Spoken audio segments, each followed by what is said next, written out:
Basic English translation. तो अब हम लोग शुरू करते हैं पास्ट इंडेफिनिट टेंस या फिर सिंपल पास्ट टेंस। कोई भी कार्य पास्ट में किसी समय समाप्त हो गया तो इस टेंस का यूज़ हम लोग तब करते हैं जब कोई भी काम हम लोग पास्ट में कंप्लीट कर चुके हैं। इसके एंड में क्या आ सकता है, तो आ था, आ थी या आ थे, ई था, ई थी या ई थे। जैसे आया था, गया था, गई थी, आई थी, खाया था, खाए थे, तो ए थे भी आ सकता है। ठीक है, अब इसमें हमें ध्यान रखना है कि यहाँ पर V2 फॉर्म का यूज़ होता है और साथ में जब इसका निगेटिव बनाते हैं तो V1 हो जाता है ना। जैसे जब हम लोग निगेटिव बनाते थे सिंपल प्रेजेंट का तो डू और डज आता था, V1 होता था। उसी प्रकार इसका जब हम लोग निगेटिव बनाएंगे तो डिड का यूज़ तो होगा और आपका V1 आएगा। मैं पढ़ा या मैं पढ़ा था, तो जनरली हम लोग बोलते हैं मैं पढ़ा, ठीक है, लेकिन मैं पढ़ा था भी हम लोग बोल सकते हैं। दोनों में आपका V2 ही लगेगा, सिंपल प्रेजेंट पास्ट टेंस ही होगा। तो मैं पढ़ा, आई स्टडीड। मैं नहीं पढ़ा या मैं नहीं पढ़ा था, एक ही बात है। आई डिड नॉट स्टडी, तो डिड के संग आपका V1 आ जाएगा। फिर हमारा आता है इंट्रोगेटिव। इंट्रोगेटिव में है क्या मैं पढ़ा, डिड आई स्टडी, ठीक है, तो डिड पहले आ जाएगा, आई स्टडी। उसके बाद हमारा आता है एफर्मेटिव। एफर्मेटिव में बच्चे गए या बच्चे गए थे, तो देखिए लास्ट में ए आया या ए थे और यहाँ पर आ था, है ना। तो बच्चे गए थे या बच्चे गए, द चिल्ड्रेन वेंट, जाना गो हो गया, उसका V2 वेंट हो जाएगा। बच्चे नहीं गए थे, द चिल्ड्रेन डिड नॉट, और फिर V1 आपका गो आ जाएगा। क्या बच्चे गए थे, डिड द चिल्ड्रेन गो। उसके बाद हम खाए या हम खाए थे, तो V8 V2 आ जाएगा, है ना, फुल स्टॉप का हम लोग ध्यान रखेंगे। उसके बाद हम नहीं खाए या हम नहीं खाए थे, वी डिड नॉट ईट। उसके बाद इंट्रोगेटिव में क्या हम खाए या क्या हम खाए थे, तो डिड वी ईट। यहाँ देखते हैं पक्षी उड़े या पक्षी उड़े थे, द बर्ड्स फ्लू। अब पक्षी उड़े तो यहाँ पर प्लूरल है तो बर्ड्स आ जाएगा और फ्लाई का V2 flu, the birds flu. पक्षी नहीं उड़े थे, the bird did not fly आ जाएगा। क्या पक्षी उड़े, डिड द बर्ड्स फ्लाई। वे किताबें खरीदे, ठीक है, तो वे खरीदे तो दे बॉट, वे किताबें खरीदे, दे बॉट द बुक्स। किताबें हैं प्लूरल है तो बुक्स और उसके पहले दा लगा सकते हैं, दे बॉट द बुक्स। अब बाय का बॉट होता है, ब्रिंग का ब्रॉट होता है, तो इसका हमें ध्यान रखना है। वे किताबें नहीं खरीदे, they did not by the books. क्या वे किताबें खरीदे, did they by the books.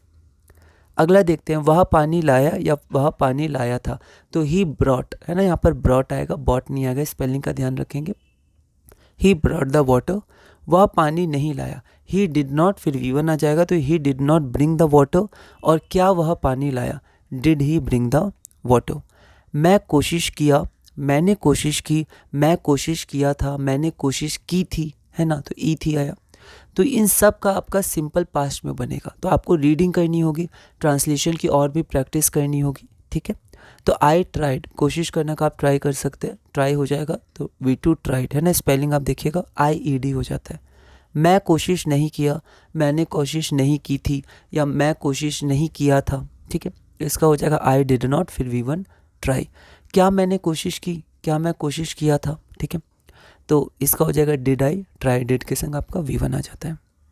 हमने काम किया तो काम करना वर्क हो जाएगा, हमने काम किया आ आया या हमने काम किया था आ था आया, तो आपका ये हो जाएगा V2 वी वर्कड। हमने काम नहीं किया, we did not, V1 work. क्या हमने काम किया, डिड वी वर्क। फिर देखिए यहाँ पर एक ध्यान दीजिए, उसने एक पत्र लिखा। अब देखिए यहाँ पर उसने का अर्थ ही होगा या शी होगा। वैसे ही का मतलब तो वह होता है मेल के लिए, शी का मतलब वह होता है फीमेल के लिए, लेकिन यहाँ उसने का अर्थ भी आपका ही या शी आ जाएगा, ठीक है। आप खुद भी एक बार देखिए, उसने एक पत्र लिखा, ठीक है, तो ही या शी। उसने किताब लिखी, ही या शी, तो ये ही या शी को कनेक्ट कर रहा है, तो ही या शी रोट अ लेटर। उसने एक पत्र नहीं लिखा, ही या she did not write a letter. क्या उसने एक पत्र लिखा, देखिए यहाँ पर एक गलती होगी, यहाँ पूर्ण विराम नहीं, प्रश्न चिन्ह आएगा, इंट्रोगेटिव क्वेश्चन है तो आपका क्वेश्चन मार्क आएगा।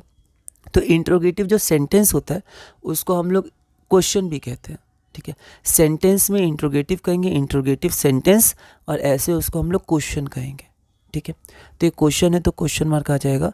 तो डिड ही या शी राइट अ लेटर, यहाँ भी गलती हुई, यहाँ भी हमारे पास क्वेश्चन मार्क आना चाहिए।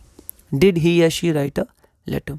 बच्चा मेरे पास आया या बच्चा मेरे पास आया था, तो लास्ट में आ या आ था आया, तो the child came to me, देखिए ए है ना, और थोड़ा सा स्पेस देके लिखेंगे, टू अलग है मी अलग है, the child came to me. उसके बाद बच्चा मेरे पास नहीं आया, तो the child did not come to me. क्या बच्चा मेरे पास आया, did the child come to me. उसके बाद तुमने ये प्रश्न हल किया, प्रश्न क्वेश्चन, हल करना सॉल्व करना, या तुमने ये क्वेश्चन बनाया, ऐसे भी कर सकते हैं, ठीक है। बनाया का अर्थ वही है, हल करने की बात हो रही है। तो हिंदी में कुछ कुछ हम लोग कॉन्टेक्स्ट से समझ जाएंगे किस अर्थ की बात हो रही है। तुमने ये प्रश्न हल किया, यू सॉल्व दिस क्वेश्चन। तुमने ये प्रश्न हल नहीं किया, you did not solve this question. क्या तुमने ये प्रश्न हल किया, did you solve the question. अब हमारा प्रेजेंट कंटिन्यूअस टेंस है क्लास नंबर 12, तो ये हमारी क्लास नंबर 11 थी। आप रिवाइज करिएगा, आप पहली क्लास से इसको रिवाइज करिएगा, कनेक्ट करिएगा, रीडिंग करिएगा, समझिएगा, कुछ डाउट्स हैं इनको ध्यान रखिएगा, कुछ क्लियर होंगे। इसी तरह आप बिना हिम्मत हारे धीरे धीरे आगे बढ़ते रहिएगा। बाद में फिर जब हम लोग कनेक्ट करके पैराग्राफ्स वगैरह छोटी छोटी चीज़ें करेंगे तो इन सब का यूज़ आते जाएगा। आगे सिंपल सेंटेंसेस भी हमें करना है, तो उसमें भी कन्फ्यूजन हो सकती है, तो हमें ये सब बातों का ध्यान रखना है। तो यहाँ पर हमने क्लास नंबर 11 पूरी की। अगली वीडियो में क्लास नंबर 12 करेंगे। इसके बारे में हम लोग कुछ कुछ बेसिक बातें पढ़ेंगे, कुछ बेसिक ट्रांसलेशंस करेंगे और धीरे धीरे अपने बेसिक इंग्लिश ट्रांसलेशन में आगे बढ़ेंगे।